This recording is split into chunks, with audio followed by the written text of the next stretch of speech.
valedictory address yesterday in Lima, Peru. He spoke to the APEC conference in Lima.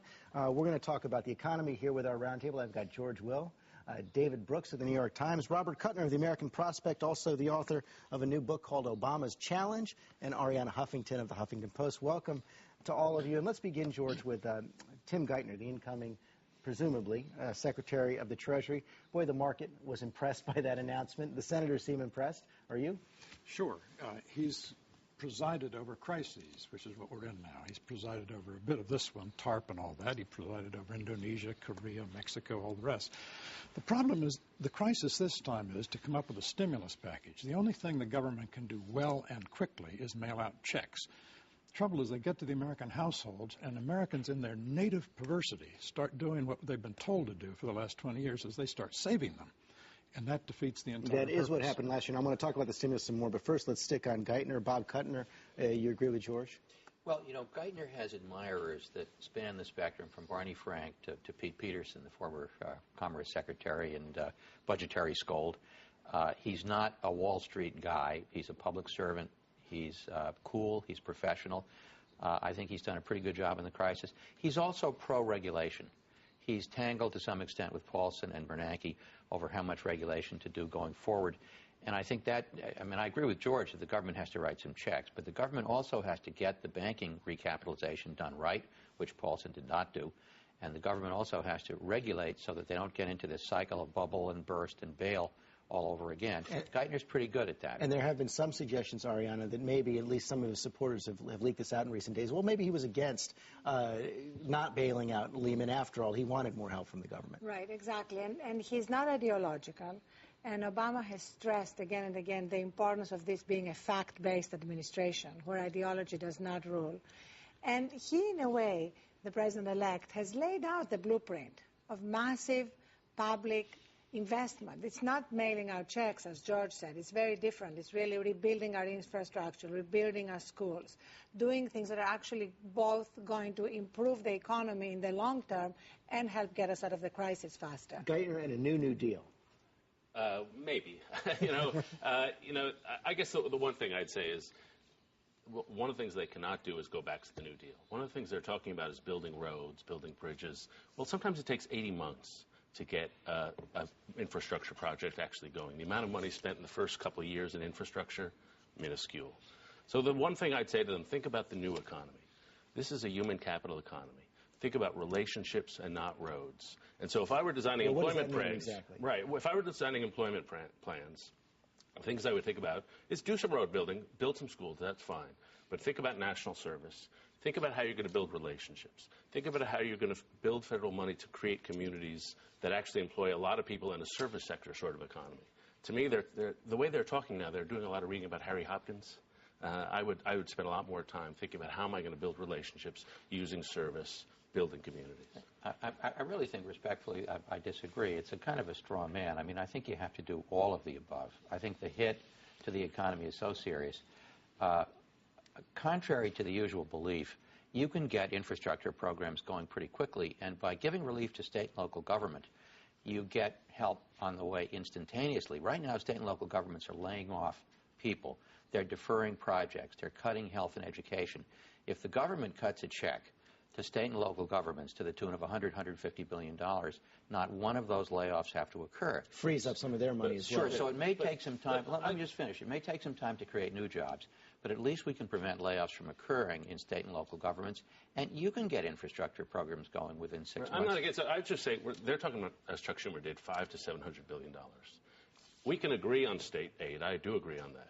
The things we know work. State aid works. Food stamps works. Extending unemployment, which they've done, that works. That clearly works to stimulate the economy. It's actually very hard to spend $700 billion quickly.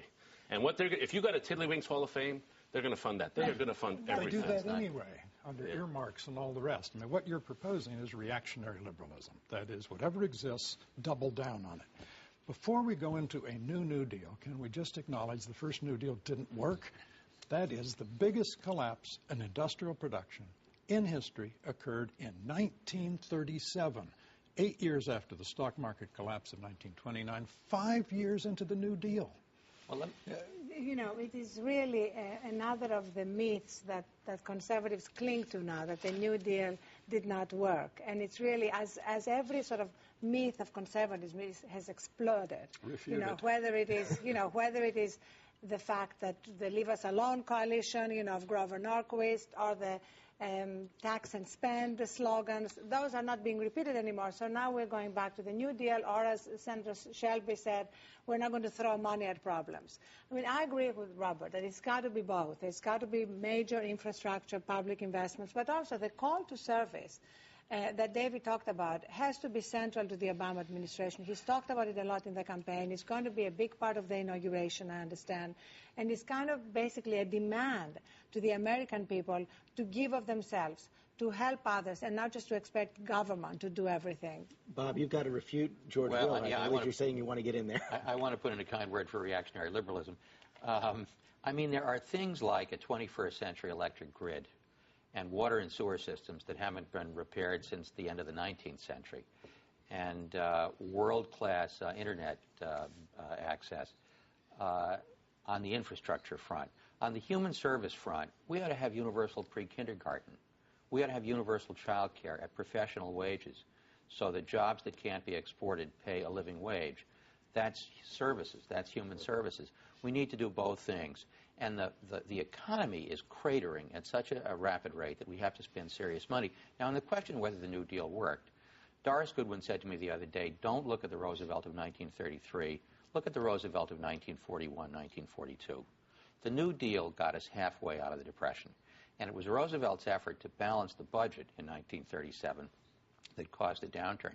But in 1941-42, we converted to a wartime footing, and unemployment disappeared. And the deficit went as high as 28% of GDP. Now, I'm not saying the deficit has to go that high, but Doris's point was, look at the auto conversion in 1941, 1942, where they shut the lines, they retooled, they started making planes and tanks and produced aircraft and weaponry at a rate that the world had never seen. We could do that with fuel-efficient cars as the price of the auto bailout. I keep hearing President-elect Obama talk about green jobs. Yeah, that's my fear, actually. That's not a New Deal. That's a 5-year plan. If we're going to, in fixing, say, the auto industry, if we're going to have an auto czar who apparently is smart enough to know how to reorganize these companies, apparently smart enough to know which green technology, apparently, I guess he's going to be designing carburetors. And that is the danger, that we somehow start running the economy from Washington, and it's Aren't we doing that right now? Well, we're spending out a lot of money in TARP, which doesn't seem to have worked, by the way. But fixing the finance, or at least shoveling money at the financial sector is one thing. That's a public utility. We've got to public utility. Well, I guess that's a metaphor. We've got to stabilize that system. My problem is that I'm all for rescuing Detroit if somehow some genius can figure out how to do it. But the problem is getting politics involved. And if we have congressmen, a president designing an auto bailout, there's just going to be political fixes which are going to screw it all up. The 535 automobile engineers in Capitol Hill have been designing cars for years, telling us what fuel they ought to have, what safety standards, how you can't, counting against your CAFE standards, your fuel economy standards, you can't count the cars you import from your factories in Europe because the United Auto Workers doesn't run those factories in Europe, which may have something to do with why they're producing those cars. What we're doing in the automobile industry is a classic example of this. We're going to take 5 entities, Chrysler, Ford, General Motors, the United Auto Workers, and the federal government, and get them into business competing against America's flourishing automobile industry that employs 113,000 people down south America. Look at what has happened so far. You've had the auto industry spending millions of dollars every year lobbying so that the government can keep giving them the SUV loopholes, the massive tax credits for SUV gas-guzzling cars that basically got them to this place. So government has been an enabler of what has happened. Now what we are asking is not for the government to run the auto industry, but for the current CEOs to definitely leave. There is no way that the people who brought the auto industry to this point are going to be the ones that rescue it. Bring in new leadership.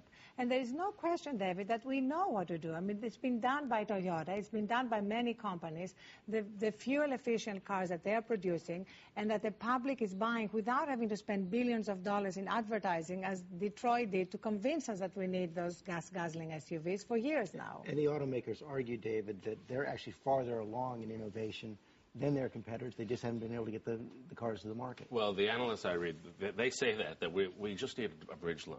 The analysts I read, and I'm not an expert in the loan industry, but it seems to me there's a consensus among the analysts they're not far along. Or they've made progress, but it's going to take more than a bridge loan. It takes fundamental restructuring. Restructuring maybe the management, but where are you going to get a new management? It takes restructuring of the political culture. And the question is, how is that restructuring most likely to appear or go along positively? It seems to me the least political process is the way to do that. And Chapter 11 was designed for that. You know, if anyone has seen the documentary Who Killed the Electric Car, Detroit had a production car in 1996 that was a plug-in electric car, and they killed it because they weren't making enough money. They recalled and crushed every single one of these that was on the road. These are really dumb guys. You know, it's not just that they took corporate jets to Washington to plead for a bailout. They've made one dumb decision after another. And, George, with all due respect, you can't blame this on the government. CAFE standards is one of the few public policies that actually prodded them to make fuel-efficient cars that they didn't want to make. This is a really tough question. You need to get rid of these executives, and you need to have a plan that is jointly developed so that Detroit can make competitive cars that are fuel efficient.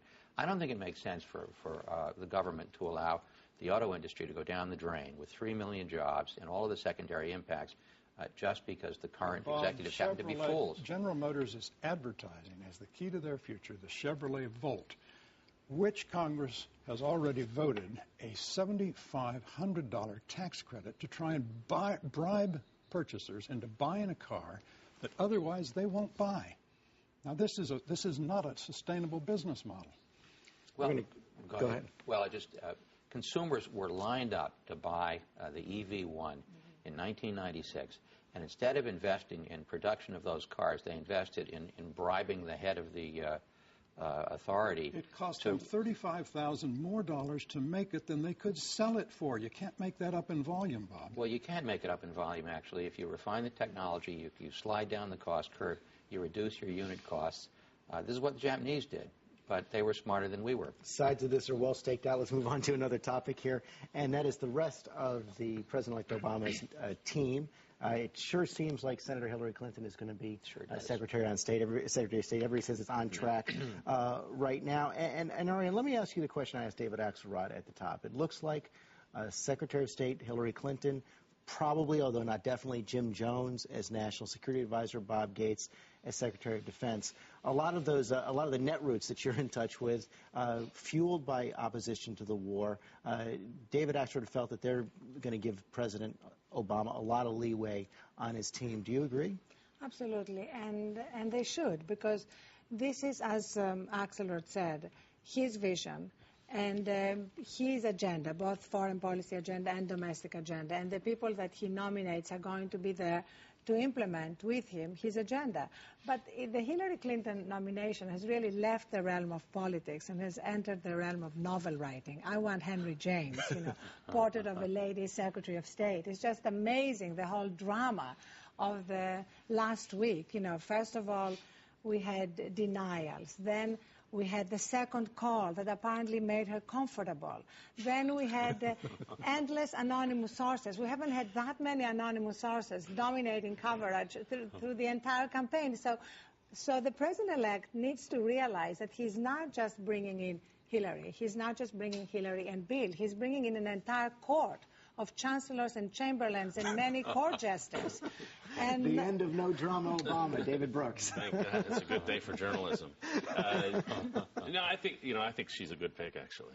I'm not sure she can manage the State Department. I'm not sure she's managed anything particularly well. But if you looked at her foreign policy behavior when she was in the U.S. Senate, she was tough. I used to get these calls from the Bush White House, and they'd say, we had a bunch of senators down here. Guess who asked the best questions?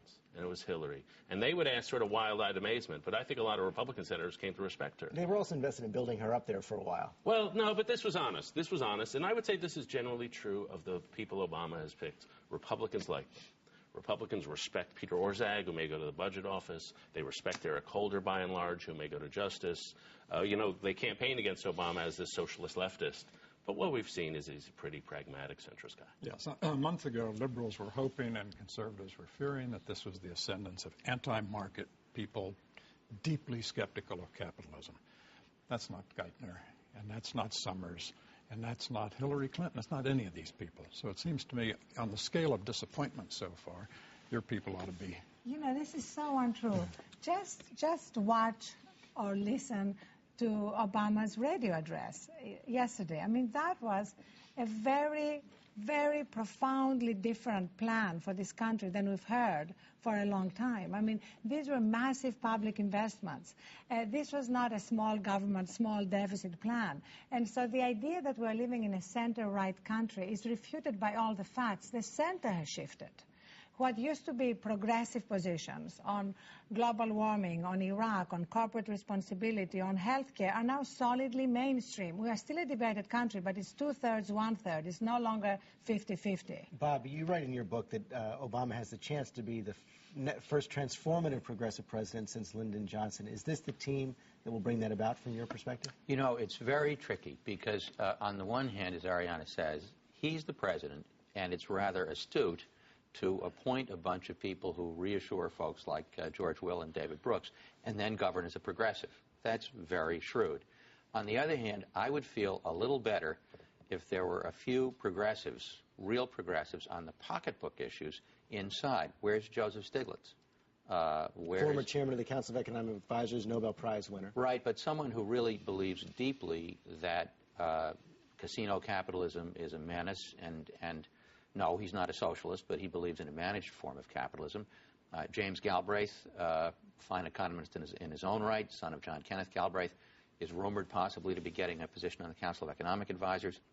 I would feel a little better if some of those folks were inside. However, at the same time, every time I second-guessed Obama in the campaign, he was right and I was wrong. He's the shrewdest natural politician in a generation.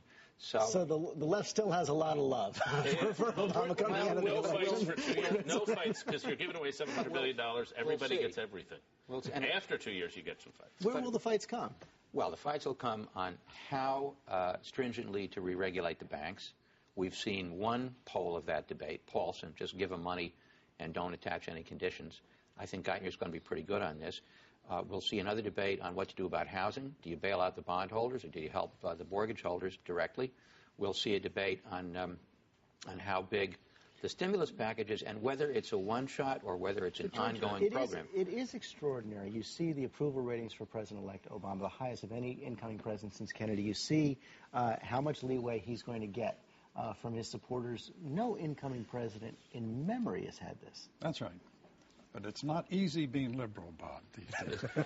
It's easier than it was. The New York City Council, which ranges from very liberal to hyper-liberal, woke up one morning last week to their nightmare, which was Goldman Sachs said they weren't going to hand out their bonuses, and perhaps other executives would do the same. And suddenly it dawned on them, who are we going to tax? Because bonuses from Wall Street fill the coffers of the City Council of New York.